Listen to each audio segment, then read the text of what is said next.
Bismillahirrahmanirrahim, alhamdulillah, wassalatu wassalamu ala rasulillah, wa ala alihi wa sahbihi wa man wala. Assalamu alaikum wa rahmatullahi wa barakatuh. Bonjour à tous. Bienvenue dans cette troisième partie consacrée à la vie du noble compagnon Abu Huraira, qu'Allah l'agrée. Nous allons ici aborder plusieurs points importants. D'abord, nous étudierons les relations d'Abu Huraira avec d'autres compagnons. Ensuite, nous aborderons quelques points de sa vie privée. Et enfin, nous détricoterons certains arguments des détracteurs d'Abu Huraira. En définitive, tout cela nous permettra d'avoir une vision un peu plus précise de ce compagnon. Alors, comme on l'a vu la dernière fois, certaines personnes mirent en doute la parole d'Abu Huraira vers l'an 40 et après, alors même que ce compagnon tenait de grandes assemblées de hadith à Médine. De fait, le monarque de la ville a voulu le tester.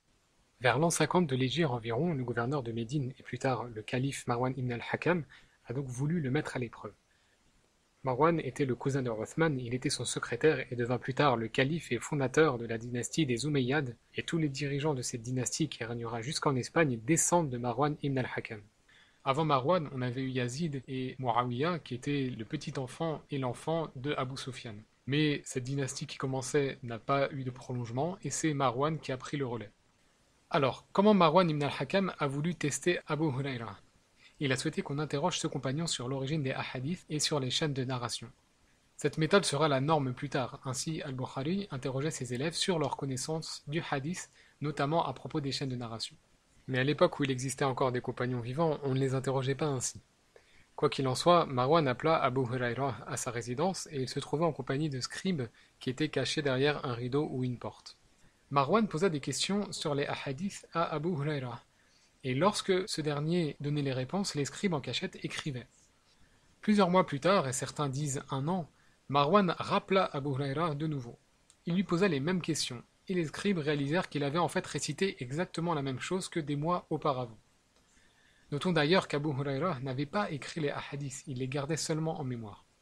Cet examen a prouvé que ce compagnon avait très bien enregistré les paroles prophétiques.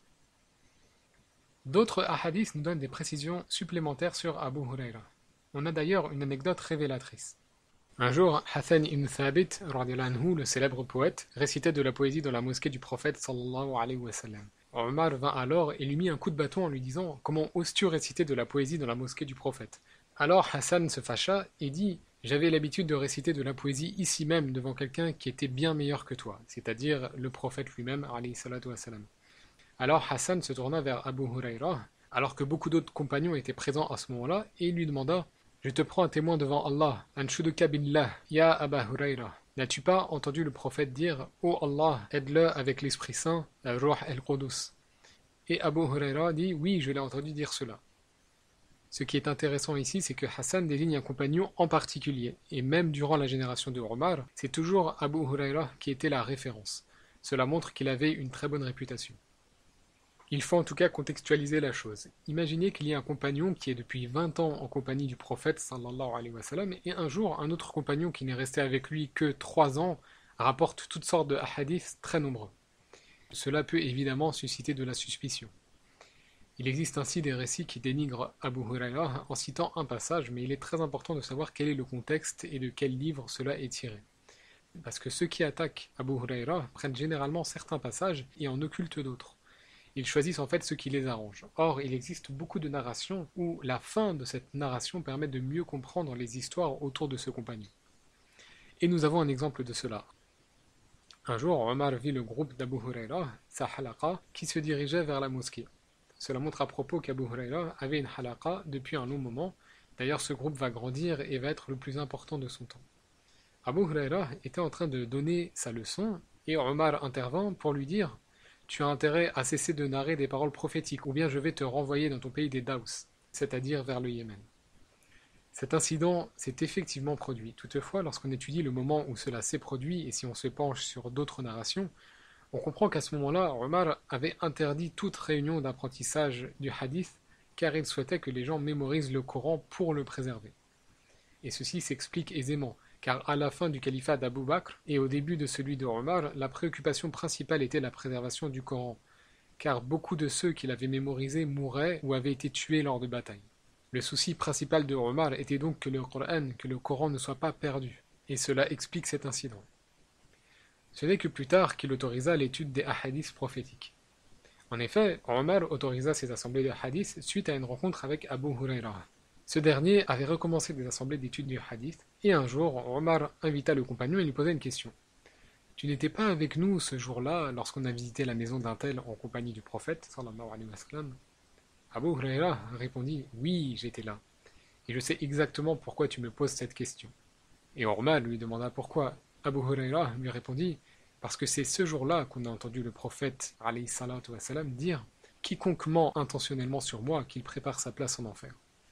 Omar répondit puisqu'il en est ainsi, alors continue et narre les paroles prophétiques.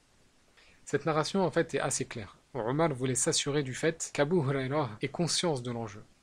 C'est ainsi qu'il donna l'autorisation à Abu Huraira de continuer ses assemblées, parce qu'il avait compris qu'Abu Huraira avait conscience de la charge qui pesait sur ses épaules et qu'il dirait la vérité. On peut encore citer une autre anecdote. Un jour, Abu Huraira rendit visite à Aïcha, et elle était dissimulée derrière le rideau. Elle lui dit « Oh Abu Huraira, tu rapportes beaucoup de paroles du prophète sallallahu alayhi wa sallam. » Le compagnon répondit « Wallahi ya Ummah, par Allah ma chère mère, ni le miroir, ni le duhun, donc le khol, le maquillage en fait, n'étaient là pour m'empêcher d'écouter le prophète. » Ce qu'il voulait dire ici, c'est que Aïcha, à l'époque, était épouse et avait des responsabilités, tandis que lui, Abu Huraira, était assis matin et soir à écouter le prophète sallallahu alayhi wa sallam. Donc toute son attention était concentrée sur cela. Et Aïcha répondit La'allahu, ce qui signifie sans doute, c'est sans doute le cas. On peut comprendre l'étonnement de Aïcha, étant donné qu'Abu Huraira rapportait beaucoup de hadiths, mais finalement ce dernier apporte une explication logique et rationnelle, parce que lui n'avait pas beaucoup de choses à faire, il était concentré le plus clair de son temps avec le prophète, tandis que Aïcha était occupée par son devoir d'épouse et par les tâches ménagères et d'autres occupations diverses. Citons encore une autre histoire concernant le fils de Omar ibn al-Khattab, radiyallahu anhu. Il y avait un jour une question à propos des bienfaits de la salat janaza, c'est-à-dire la prière mortuaire. Ibn Omar ne semblait pas les connaître. Abu Huraira dit alors qu'il y avait de vraies bénédictions, de vrais bienfaits dans cette prière. Il dit « J'ai entendu le messager d'Allah dire « Quiconque assiste et prie à une janaza aura une montagne de bonnes actions. Et quiconque suit la janaza et assiste à l'enterrement aura 2 montagnes de bonnes actions, chacune des montagnes étant comme celle de Uhud. » Ibn Omar fut vexé de ne pas connaître cela et dit « Abu Huraira, tu racontes trop de choses. » Ce dernier fut contrarié par ces paroles et alla immédiatement voir Aïcha. Il lui dit « Oh Ummah, oh ma chère mère, n'as-tu pas entendu le prophète sallallahu alayhi wa sallam dire ceci ?» Et Aïcha répondit « Oui. » Alors il repartit voir Ibn Omar et lui dit que Aïcha avait aussi entendu cela. Ibn Omar répondit « Si c'est le cas, alors en effet, tu étais celui qui était plus proche du prophète que nous et tu es meilleur connaisseur du hadith que nous. » Ce hadith figure dans le recueil d'Al-Bukhari. Ici, Ibn Omar n'a pas accusé Abu Huraira de mentir, mais il était très étonné qu'il rapporte tout cela. En effet, nous sommes des êtres humains et nous pouvons tous faire des erreurs et nous tromper. Abu Huraira est donc allé chercher confirmation auprès de Aïcha, puis Ibn Omar a admis qu'Abu Huraira était le plus proche du prophète sallallahu alayhi wa sallam. D'ailleurs, on peut tout à fait comprendre qu'Ibn Omar ait pu être vexé, car il connaissait le prophète sallallahu alayhi wa sallam depuis la Mecque, il a migré à Médine et a grandi avec le prophète. Alors qu'Abu Huraira, lui, n'était pas mécois, mais du sud de la région, il venait du Yémen. On peut donc comprendre son étonnement lorsqu'un étranger, entre guillemets, rapportait ces paroles qu'il n'avait jamais entendues de la bouche du messager d'Allah. Ces questionnements n'étaient donc pas très nombreux, mais il faut noter que plus tard, lorsqu'Abu Huraira prit le parti de Uthman ibn Affan et qu'il a été même le gardien de sa maison, c'est là que des opposants ont commencé à l'attaquer de façon virulente. C'est effectivement à ce moment que des rumeurs diffamantes furent répandues à son encontre par le clan de ceux qui finiront par assassiner le martyr Uthman, et ces derniers devinrent finalement les Kharij, c'est-à-dire les rebelles. Ces hommes n'aimaient pas Abu Huraira, notamment parce qu'il rapportait des hadiths qui faisaient les louanges de Uthman. Donc, au lieu d'attaquer le message, ils ont utilisé la stratégie classique de s'attaquer au transmetteur du message. Ces provocations ont beaucoup blessé Abu Huraira. Il eut une occasion de se défendre en répondant directement à ses adversaires. Voici ses propos. Vous dites qu'Abu Huraira rapporte beaucoup de hadiths et vous vous demandez comment les muhajirun, les émigrés, et les ansar, les auxiliaires, n'en rapportent pas autant que lui. C'est que mes frères muhajirun étaient occupés par le commerce, tandis que mes frères Ansar étaient de même occupés par l'agriculture et les terrains qu'ils possédaient, alors que j'étais un pauvre parmi les pauvres de la Sofa. Je restais nuit et jour avec le prophète sallallahu alayhi wa sallam malgré la faim qui tenaillait mon estomac. Ainsi, j'étais là lorsqu'ils étaient absents, et je mémorisais alors qu'ils ne le pouvaient pas. Et un jour, le messager d'Allah, paix et bénédiction sur lui, a dit une fois: quiconque parmi vous étalera son vêtement pour y récolter mes paroles, puis le repliera contre sa poitrine, n'oubliera plus jamais rien de ce qu'il aura entendu. J'étais le premier à étaler le vêtement que je portais sur moi jusqu'à ce qu'il termine son discours. Puis je le rassemblai contre ma poitrine, et dès lors je n'ai plus jamais rien oublié de ses paroles. Ceci est tiré du Sahih d'Al-Bukhari. Ainsi, Abu Huraira reprend les ambiguïtés répandues par ses opposants et y répond. C'est un peu comme si Allah, glorifié soit-il, avait fait en sorte qu'Abu Huraira puisse se justifier lui-même, dès son vivant, et répondre aux controverses futures à son sujet. Il est très rare que ces personnes accusées puissent répondre de leur vivant à ce type de diffamation. Pourtant, Allah a fait en sorte que les critiques actuelles aient déjà existé et qu'une réponse ait déjà été apportée. Ainsi, parmi les raisons qui expliquent autant de hadiths narrés, il y a d'une part la qualité du temps passé avec le prophète sallallahu alayhi wa sallam, et d'autre part la longue durée de la vie d'Abu Huraira après la mort du prophète. Car en effet, Abu Huraira a vécu plus longtemps que bien d'autres sahaba, donc que bien d'autres compagnons. On comprend qu'Abu Huraira a été l'instrument de préservation de la sunna, de la tradition prophétique au service d'Allah. On avait besoin d'un compagnon pour faire ce travail, et il a très bien rempli ce rôle. On croit au miracle d'Allah et on sait qu'Allah utilise tous les biais pour que ses choix s'accomplissent. Et en ce sens, Abu Huraira est vraiment le protecteur de la sunna. C'est pour cela que durant 3 ans, Abu Huraira n'avait pas de travail, pas de famille, pas de femme ni d'enfants. Il vivait à la mosquée du matin au soir en restant affamé, tout cela pour rester auprès du prophète, paix et bénédiction sur lui. Évidemment, ce qu'il a récolté, c'est un bienfait que les autres n'ont pu obtenir, à la hauteur de son sacrifice. L'autre point important, comme nous l'avons évoqué, c'est qu'Abu Huraira vécut longtemps, jusqu'à environ 55 ans après l'hégire. Certains vont même dire jusqu'à 60 ans après l'hégire. Et c'est très tard comparé aux autres sahaba. Les grands compagnons comme Abu Bakr, Omar, Othman sont décédés environ 10 à 20 ans après l'hégire. Abu Huraira, lui, a vécu quasiment 50 ans de plus que beaucoup de compagnons. Allah l'a vraiment créé pour ce rôle de protecteur de la sunna, et on constate son statut spécial. On peut lire un autre hadith du Mustadrak al-Hakim qui a une très légère faiblesse dans la transmission, avec un chaînon manquant parmi les successeurs, et dans lequel le prophète sallallahu alayhi wa sallam dit « Abu Huraira est un récipient de savoir ». C'est la traduction littérale. Le compagnon a lui-même dit « Si ce n'était 2 versets du Coran, je ne vous aurais pas rapporté un seul hadith ». Et il citait la sourate al-Baqarah, dans laquelle on peut lire d'après un essai de traduction « Ceux qui dissimulent les signes évidents et la bonne direction que nous avons clairement révélés dans le livre, ceux-là seront maudits d'Allah et de tous ceux qui peuvent les maudire, à l'exception de ceux qui se repentent, s'amendent, divulguent la vérité. À ceux-là, j'accorderai mon pardon, car je suis plein de clémence et de compassion. » Ici, Allah le Très-Haut annonce que ceux qui cachent la vérité seront maudits. Abu Huraira l'interprétait à sa façon en se disant que s'il ne rapportait pas les hadiths, alors il serait maudit, donc il avait l'obligation de transmettre les paroles qu'il avait entendues. Au fil du temps, l'assemblée d'Abu Huraira devint la plus grande assemblée dans la mosquée du prophète sallallahu alayhi wa sallam.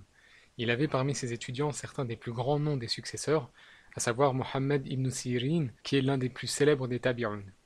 D'ailleurs, ce dernier était non seulement un étudiant d'Abu Huraira, mais aussi le gendre d'Abu Huraira, car il a épousé sa fille. On compte aussi parmi les étudiants d'Abu Huraira Sa'id ibn al-Musayyib ou Musayyab, ou encore Hammam ibn Munabbih. Et ce sont de grands rapporteurs de hadith parmi les tabi'un et ils étaient donc étudiants d'Abu Huraira. On peut à présent se poser une question. Quelle est la place d'Abu Huraira parmi les rapporteurs de paroles prophétiques? Alors, il faut savoir qu'il est communément admis qu'il était le premier rapporteur de hadith. Et dans n'importe quelle liste de tout savants de l'histoire islamique, c'est toujours son nom qui revient en premier. Et de plus, il est premier avec une certaine avance. Le plus grand livre de hadith écrit dans les premiers temps de l'islam nous donne certaines indications. Ce livre, qui est aujourd'hui disparu, provenait d'un savant andalou qui a voyagé à travers le monde musulman. Cet ouvrage s'appelle le Musnad de Baqi ibn Makhlad. Ce savant était contemporain de l'imam Ahmed. Hélas, avec la perte de l'Andalousie, certains de ses travaux ont disparu, et en particulier ce livre. On a des références à ce livre dans d'autres ouvrages, mais l'original a disparu. Ce qui est mentionné, c'est que dans cet ouvrage, il y avait environ 5400 hadiths d'Abu Huraira. Parallèlement, les autres groupes de compagnons qui arrivent derrière Abu Huraira totalisaient eux environ 2000 à 3000 hadiths. Ainsi en est-il pour Aïcha ibn Omar, Anas ibn Malik, Jabir ibn Abdillah ou encore Abdallah ibn Amr ibn al-As. Ces compagnons sont dans une catégorie similaire en termes de paroles rapportées. Abu Huraira est donc bien au-dessus d'eux. En outre, il semble qu'Abu Huraira ait environ 200 narrations uniques à lui, c'est-à-dire des hadiths qu'on ne retrouve pas chez les autres compagnons. Dans le Musnad de l'imam Ahmed, qui est maintenant le livre le plus fourni après le Musnad de Baqi ibn Makhlad, Abu Huraira rapporte environ 3800 hadiths. Une des choses qui explique ce nombre élevé, c'est qu'il vécut une longue vie, et qu'il a dédié sa vie à la connaissance et à l'apprentissage des paroles prophétiques. Alors, qu'en est-il de ses fonctions à l'époque des compagnons? On peut lire qu'Abu Huraira a participé à certaines razawat, donc des expéditions, en particulier celles contre les apostats, les murtad, sous le califat d'Abu Bakr. Plus tard, Omar l'a nommé pour être gouverneur de Bahreïn, donc le plus haut niveau, sans doute parce qu'il connaissait bien la région, étant donné que le prophète, alayhi salatu wassalam, l'avait envoyé là-bas. Il resta là-bas un certain temps, et quand il revint, il avait 10 000 dinars de plus que ce qu'il avait en partant. Omar ibn al-Khattab, comme à l'accoutumée, faisait preuve de rigueur et a questionné Abu Huraira quant à cet argent. Il lui a demandé d'où il venait. Omar craignait en effet qu'il se soit enrichi avec ses fonctions. Il avait peur de la corruption dans son califat. Abu Huraira fut vexé par les doutes de Omar et lui dit « Non, c'est le fruit de mon commerce et cela n'a rien à voir avec mes fonctions publiques. » Omar envoya alors des enquêteurs pour prouver ses dires, et effectivement, Abu Huraira disait la vérité.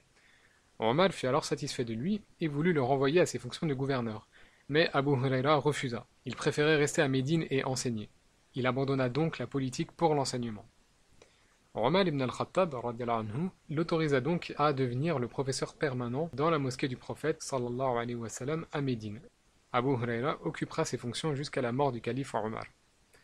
Notons qu'Abu Huraira n'est pas parti à Koufa ou à Bagdad, il est resté au cœur même du centre religieux, c'est-à-dire à Médine. Et tout au long des 30 années suivantes, il enseigna les ahadiths du prophète. Puis, comme on l'a vu, il prit position pour Othman à la mort de Omar. Tout au long de cette période, sous Abu Bakr, puis Omar, puis Othman, puis Ali, Abu Huraira fut l'un des seuls accrédités à donner des fatawa, c'est-à-dire des avis juridiques. Il y avait aussi avec lui Ibn Abbas ou encore Ibn Omar. Qu'en est-il de sa vie privée? On ne sait pas énormément de choses sur sa vie personnelle. On lit toutefois qu'il s'est marié au cours de sa vie après la mort du prophète sallallahu alayhi wa sallam. On a mention de 3 ou 4 enfants qu'il a eus, et visiblement il n'avait pas une très grande famille. Parmi ses enfants, il y a Muharrir ainsi que Bilal ibn Abi Huraira. Il avait aussi une fille qui, comme on l'a vu, s'est mariée avec Muhammad ibn Sirin. Dans ces temps-là, il était très fréquent que les professeurs donnent leurs filles à leurs meilleurs étudiants car ils les connaissaient et leur faisaient confiance. Aujourd'hui encore, Muhammad ibn Sirin est considéré comme l'un des plus célèbres élèves de ce compagnon. Par ailleurs, on a une seule référence à la mère d'Abu Huraira. Une histoire émouvante semble indiquer que plus tard dans sa vie, Abu Huraira a eu une maison en dehors du Sofa, même s'il lui arrivait de séjourner là-bas de temps en temps et de façon volontaire. La narration suivante est intéressante car à ce moment-là, la mère d'Abu Huraira était encore une polythéiste. Que faisait-elle donc à Médine? En tout cas, Abu Huraira a raconté à son étudiant Abu Kathir « Allah subhanahu wa ta'ala a béni les croyants. Quiconque entend quelque chose à propos de moi et quiconque me voit m'aimera. » Abu Kathir lui répondit « Mais comment sais-tu cela, ô Abu Huraira ?» Alors il lui dit « Laisse-moi te raconter. Ma mère était une mushrika, c'est-à-dire une associatrice, et je l'appelais à l'islam, mais elle refusait d'embrasser l'islam. Un jour, je lui ai fait da'wah, donc le rappel religieux, et elle dit quelque chose sur le prophète sallallahu alayhi wa sallam qui me blessa vraiment. Je me suis alors rendu auprès du prophète alayhi salatu wa sallam en pleurant, et je lui dis « Ô messager d'Allah, j'invitais ma mère à l'islam et elle refusait sans cesse. Mais aujourd'hui, elle a dit quelque chose sur toi qui m'a vraiment fait mal. Donc s'il te plaît, fais une invocation à Allah pour qu'il guide Ummi Abi Huraira, c'est-à-dire donc la mère d'Abu Huraira. » Le prophète alayhi salatu wassalam dit alors Allahumma hdi Umma Abi Huraira, c'est-à-dire « Oh Allah, guide la mère d'Abu Huraira. » Le compagnon continue et dit alors je me suis précipité chez moi, heureux à l'idée d'annoncer la bonne nouvelle à ma mère, à savoir que le prophète sallallahu alayhi wa sallam avait fait une invocation pour elle. Quand je suis arrivé à la porte, je l'ai trouvée fermée, et j'entendis de l'eau qui éclaboussait derrière. Et lorsqu'elle entendit mes pas, elle dit « Reste où tu es, ô Abu Huraira. » J'attendis. Puis elle ouvrit la porte pour moi, et je vis qu'elle avait mis ses plus beaux habits. Elle me dit « Inni ashhadu an la ilaha illallah wa anna Muhammadan abduhu wa rasuluh. » Ce qui signifie « Certes, j'atteste qu'il n'y a nulle divinité si ce n'est Allah, et que Mohammed est son serviteur et messager. » Elle avait donc accepté l'islam. Abu Huraira continue et dit « Je repartis en courant auprès du prophète sallallahu alayhi wa sallam en pleurant de joie cette fois-ci, alors que j'étais déjà venu juste avant en pleurant de tristesse. Je dis alors Ya Rasulullah, je t'annonce la bonne nouvelle qu'Allah a réalisé ton invocation et que Ummi Abi Huraira a accepté l'islam. Et je repris, Ya Rasulullah, fais une invocation pour que ma mère et moi deviennent aimés des serviteurs d'Allah. Le prophète sallallahu alayhi wa sallam dit alors Allahumma habib ubaydaka hadha wa ummahu ila ibadika al-mu'minin wa habibhu ilayhima. Ce qui signifie Ô Allah, fais que tes serviteurs aiment Abu Huraira et sa mère et fais que d'eux aiment ceux qui croient en toi. Ainsi, Abu Huraira conclut Voilà pourquoi tout croyant qui entendra parler de moi m'aimera. Ce récit est intéressant car il est vrai que le musulman moyen ne connaît généralement que quelques noms de compagnons, et parmi eux il y a le nom d'un homme qui s'est converti vers la fin de la mission du prophète alayhi salatu wassalam, et n'est resté que peu de temps avec lui. Et il s'agit bien sûr d'Abu Huraira. Ceci est intriguant car Allah a mis parmi les musulmans l'amour et le respect envers ce compagnon, alors qu'il ne fait pourtant pas partie des Ashara Mubashara, c'est-à-dire des 10 promis au paradis. Et d'ailleurs on connaît très rarement la liste des 10 promis au paradis. Abu Huraira ne fait pas partie de ceux qui ont tout sacrifié à la Mecque et se sont dressés contre les Quraysh, et pourtant, son nom est aujourd'hui parmi les plus célèbres. Et parmi les mérites d'Abu Huraira qui indiquent son haut rang, il y a le fait qu'il ait été choisi pour diriger la prière mortuaire de certaines des mères des croyants. Cela fait référence aux épouses du prophète, alayhi salatu wassalam. Ainsi, c'est Abu Huraira qui a conduit la salat janaza de Aïcha. Il faut savoir qu'à cette époque, les dirigeants conduisaient les prières mortuaires. Il n'y avait pas vraiment de séparation entre le religieux et le politique. Toutefois, à certaines occasions, des personnalités spéciales et honorables étaient appelées. Ainsi, lorsque Aïcha décéda en l'an 58 de l'Hégire, on demanda à Abu Huraira de diriger sa salat janaza. L'année suivante, Salama rendit l'âme, et ce fut la dernière de nos mères à rendre l'âme. Et encore une fois, c'est Abu Huraira qui conduisit sa prière mortuaire. Plusieurs mois après, ce fut au tour d'Abu Huraira de décéder. À ce moment donné, les deux seuls grands compagnons qui restaient étaient Ibn Umar et Abu Sa'id al-Khudri. En définitive, le fait qu'Abu Huraira ait dirigé ses prières indique la position noble qui était la sienne. Notons qu'à cette époque, Ibn Umar était vivant, comme on vient de le voir, mais aussi Jabir ibn Abdallah ou encore Anas ibn Malik, donc 3 compagnons de premier plan. Venons-en à une question de fond. Comment se fait-il qu'Abu Huraira ait retenu autant de hadiths? Alors, on peut trouver plusieurs explications.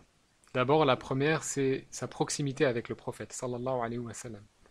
Pendant 3 ans et demi, il est resté avec lui pour apprendre ses paroles du matin au soir, étant noté que cela lui a demandé un grand sacrifice et beaucoup de concessions sur sa vie personnelle. Deuxième point, il a vécu une longue vie et l'a dédiée à l'enseignement des hadiths, et il semblerait qu'il soit décédé au début de l'an 60 de l'Hégire. Quand on y réfléchit, c'est une date très tardive.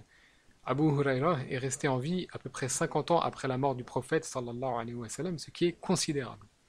En plus de cela, il est resté à Médine, à l'inverse par exemple d'Ibn Mas'ud, qui lui partit à Koufa, ou encore d'autres sahaba qui s'installèrent ailleurs. Abu Huraira, lui, est resté dans la ville de Médine, la cité de cœur du prophète, alayhi salatu wa sallam. Il fit de cette ville le lieu par excellence de l'étude du hadith. Enfin, Abu Huraira a bénéficié d'un dua spécial du prophète, alayhi salatu wa sallam. Cette invocation est mentionnée dans le Sahih d'Al-Bukhari et dans beaucoup de livres de hadith. Il est rapporté qu'un jour, Abu Huraira s'est plaint en disant « Ya Rasulullah, j'oublie tes paroles. Fais une invocation pour qu'Allah me permette de mémoriser tes paroles. » Alors le prophète, alayhi salatu wa sallam, dit « Ubsut rida'ak », c'est-à-dire « étale ton vêtement devant moi ». Le prophète fit alors l'invocation, puis Abu Huraira reprit l'habit. Le compagnon affirme alors « À partir de ce jour, je n'ai plus jamais oublié une seule de ces paroles ». De façon intéressante, le Cheikh Yassir Qadi, donc qui réalise cette série sur les compagnons, ne connaît pas un seul autre compagnon ayant demandé la même invocation auprès du prophète sallallahu alayhi wa sallam. Abu Huraira a formulé ce souhait et il a été exaucé par Allah après l'invocation du prophète alayhi salatu wa sallam. Ainsi, ceux qui attaquent Abu Huraira ne visent pas ce compagnon en particulier, mais s'en prennent directement à la sunnah en elle-même. D'ailleurs, l'histoire nous montre que les premières calomnies ont commencé du côté des opposants à Othman, comme on l'a vu, qui en voulaient à Abu Huraira d'avoir pris parti pour ce calife. Auparavant, c'était de simples questionnements légitimes qui ont reçu une réponse claire très rapidement. Aucun compagnon ne l'a accusé de mentir. Ce sont des groupes postérieurs à eux qui ont tenté de le décrédibiliser. Et parmi eux, on compte les Mu'tazila, les rationalistes, qui étaient également très rudes envers lui. Plus récemment, on a observé un renouveau des attaques contre lui, comme on l'avait vu dans un épisode précédent. Et ce sont les modernistes ou progressistes qui ont lancé des attaques contre lui, et ces attaques ont notamment émané d'Égypte. Leurs arguments sont d'ailleurs très fragiles et intellectuellement faibles. Souvent, ils ressassent les valeurs du monde dans lequel ils vivent et les projettent sur le Coran et la Sunna. Généralement, ils ne réalisent pas que les valeurs du monde actuel ne sont pas un idéal universel et qu'elles sont mouvantes. Toute personne ayant étudié l'histoire sait que les valeurs et la morale évoluent, et qu'on ne peut pas prétendre que les valeurs dominantes à une période donnée soient les meilleures qui aient jamais existé. Ainsi, cette période moderniste a connu un fort développement avec Mohamed Abdou, qui est le fondateur du modernisme islamique. Puis, l'un de ses élèves a pris le relais, il s'agit de Mahmoud Abu Raya, dont nous avons déjà parlé. Ce dernier a écrit un livre très offensant à l'égard d'Abu Huraira, il lui a même donné un sobriquet. Il l'a appelé Abu Huraira Sheikh al-Mudira. Et al-Mudira, c'est le nom d'un plat, car visiblement il a lu qu'Abu Huraira aimait bien ce plat. Et donner un tel sobriquet à quelqu'un n'est pas un comportement très noble. D'ailleurs, tout le monde a des plats favoris, et par exemple, le plat favori du prophète, sallallahu alayhi wa sallam, est le gigot d'agneau. Mais en tout cas, ici, Mahmoud Abu Raya l'a surnommé ainsi pour se moquer de lui. Et de plus, il a multiplié les accusations envers lui, en écrivant qu'il ne se souciait pas de rapporter des hadiths authentiques, ou alors qu'il avait transmis des paroles de sources juives ou chrétiennes. Ces accusations n'étaient pas étayées, ou alors c'était souvent des déformations. En tout cas, les propos d'Abu Raya et consorts ont conduit à une certaine crise dans le monde musulman. Mais de ce mal est sorti énormément de bien, car cela a permis de revivifier la science du hadith.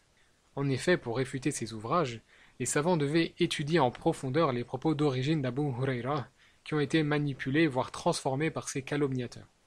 Car ce qu'Abu Huraira faisait, comme d'autres, c'est de tronquer certains hadiths pour frelater leurs enseignements et servir sa thèse. Le point commun de ces attaques est qu'ils ciblent le hadith. Car au final, si on écarte les hadiths, on a plus d'amplitude pour interpréter de façon plus laxiste le Coran. Ainsi, comme le Coran ne peut pas être atteint car Allah le préserve, ces gens s'attaquent aux hadiths et mettent en doute leur transmission. D'ailleurs, notons que les musulmans orthodoxes s'appellent les Ahl Sunnah. Ce sont les gens de la Sunnah, donc de la tradition prophétique, car ils ont conscience de l'importance du hadith. Et en réalité, si on suit les paroles du prophète sallallahu alayhi wa sallam, normalement on sera bien guidé. Mais si on rejette la Sunnah, alors c'est la porte ouverte à toutes les innovations, ne serait-ce que pour la prière qui n'est pas décrite en détail dans le Coran. Ces gens mal intentionnés profitent donc de l'ignorance de beaucoup de musulmans qui ne maîtrisent pas bien les sciences du hadith.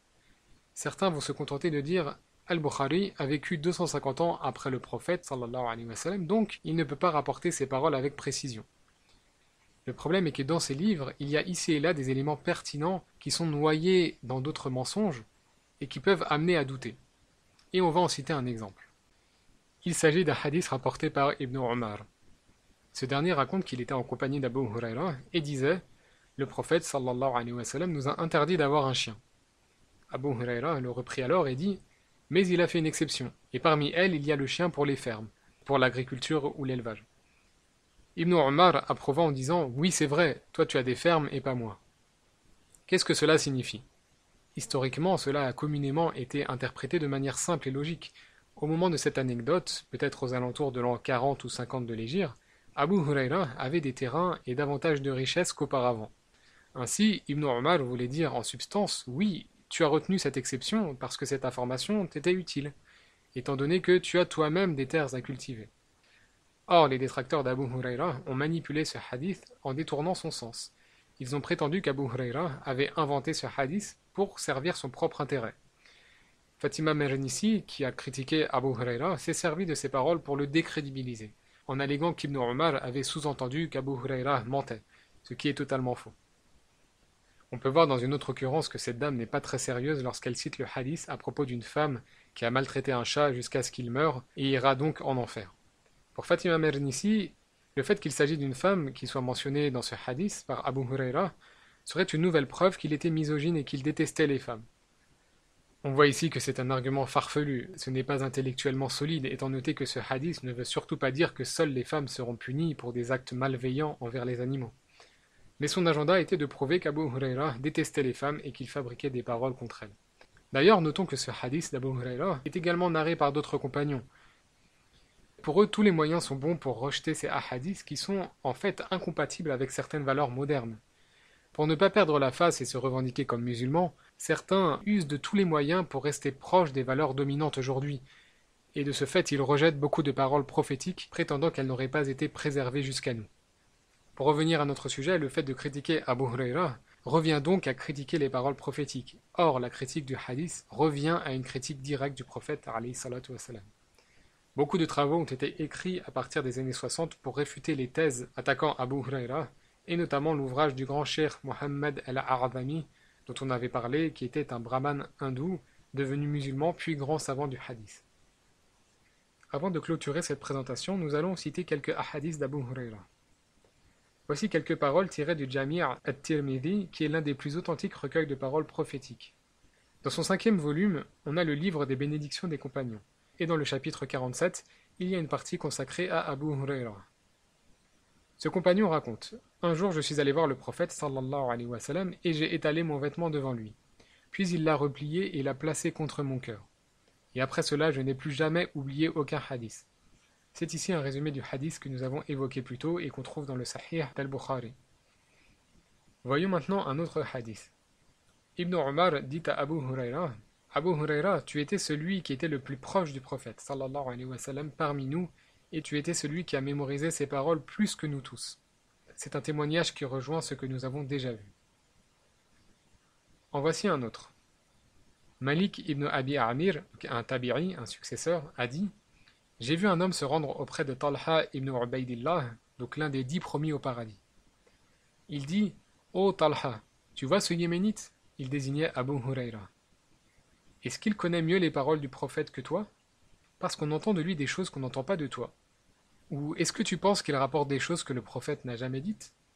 Talha répondit: concernant les choses qu'il aurait entendues du prophète, sallallahu alayhi wa sallam, et que nous n'aurions pas entendues, je n'ai aucun doute qu'il a entendu ce que nous n'avons pas entendu. Et cela parce qu'il était quelqu'un de pauvre qui n'avait rien du tout. Et il était Daifu Rasulillah, c'est-à-dire l'invité du messager d'Allah. Talha continue et dit: sa main était dans la sienne. Quant à nous, nous étions des personnes avec des maisons et de l'argent, et on allait voir le prophète sallallahu alayhi wa sallam le matin et parfois le soir. Par ailleurs, personne n'ayant un atome de bien dans son cœur ne peut mentir à propos du prophète alayhi salatu wa sallam. Ici, Talha répond aux 2 questions. Est-ce qu'Abu Huraira a entendu plus de choses? Oui, absolument. Et est-ce qu'il a menti? Non, impossible. Ainsi, on peut s'imaginer la situation aujourd'hui. Nous sommes préoccupés par le travail, par l'argent, par nos occupations, par nos familles. Ainsi, nous n'avons pas énormément de temps à consacrer pour l'apprentissage, même si on peut en libérer ici et là. Or, Abu Huraira, lui, a tout sacrifié. Il n'avait pas d'enfants, pas de famille, pas d'argent, pas de travail, donc il a pu passer tout ce temps avec le prophète, sallallahu alayhi wa sallam, ce qui justifie pourquoi il a rapporté autant de choses de lui. Citons un autre hadith qui nous vient d'Abu Ali, qui raconte: je me suis rendu auprès d'Abu Huraira, et ce dernier me dit: je suis allé auprès du prophète, sallallahu alayhi wa sallam, avec quelques dates. Je lui dis: ô messager d'Allah, fais une invocation pour qu'Allah me bénisse avec ces dates. Le prophète alayhi salatu wa sallam prit alors ces dates, les mit dans ses mains, puis fit un dua pour qu'ils aient la baraka d'Allah. Puis il dit: prends ces dates et mets-les dans ton sac, et à chaque fois que tu en veux, prends-en de ce sac, et ne sors pas les dates du sac. Alors je portais ce sac avec moi pendant une longue période, et à chaque fois que j'avais faim, je prenais à manger de ce sac. Je ne le quittais jamais puisqu'il était attaché à ma ceinture. Jusqu'à ce que finalement, le jour où Uthman fut tué, quelqu'un trancha mon sac de dates. Donc c'est un miracle qui s'est passé avec la multiplication de la nourriture. C'est quelque chose qu'on retrouve beaucoup du vivant du prophète, alayhi salatu wassalam. On peut également lire un autre hadith sur l'origine du surnom Abu Huraira. Quelqu'un lui posa la question et il répondit: j'avais un chaton et je le faisais dormir à côté de moi la nuit. Et le jour je jouais avec lui. Suite à cela, on m'appela Abu Huraira, qui signifie le père du chaton. Autre parole intéressante, Abu Huraira raconte: personne ne rapporte plus de hadiths que moi, si ce n'est Abdallah ibn Amr, parce qu'il écrivait alors que je n'écrivais pas les hadiths. Il s'agit en effet de Abdallah ibn Amr ibn al-As dont on avait parlé, et qui fait partie des plus grands rapporteurs de hadiths. D'ailleurs, Abu Huraira pensait sincèrement que Abdallah avait rapporté plus de hadiths que lui, ce qui n'est pourtant pas le cas. Et ce que dit Abu Huraira est vrai étant donné qu'Abdallah avait de quoi écrire et avait compilé les hadiths. Mais finalement, c'est Abu Huraira qui a rapporté davantage de paroles grâce à sa mémoire. Pour finir, Abu Huraira a terminé sa vie à Médine et il est mort vers l'an 60. Il est aujourd'hui enterré à Baqi' al-Gharqad, donc le cimetière de Baqi' à Médine. Pour conclure, on peut dire qu'Abu Huraira avait sans doute compris avant les autres, par la permission d'Allah, qu'il était important que le hadith soit préservé. Ainsi, Abu Huraira avait commencé très tôt les assemblées d'études du hadith, alors même que Omar l'avait encore prohibé. Nous lui devons donc énormément. Qu'Allah le récompense pour tous ses apports et ses sacrifices et qu'il perpétue la préservation de la sunnah qu'il a permise. J'espère que cette présentation du grand compagnon Abu Huraira vous a plu et je vous dis à bientôt pour un prochain épisode de la vie des compagnons, Inch'Allah, si Allah nous prête vie. Assalamu alaikum wa rahmatullahi wa barakatuh.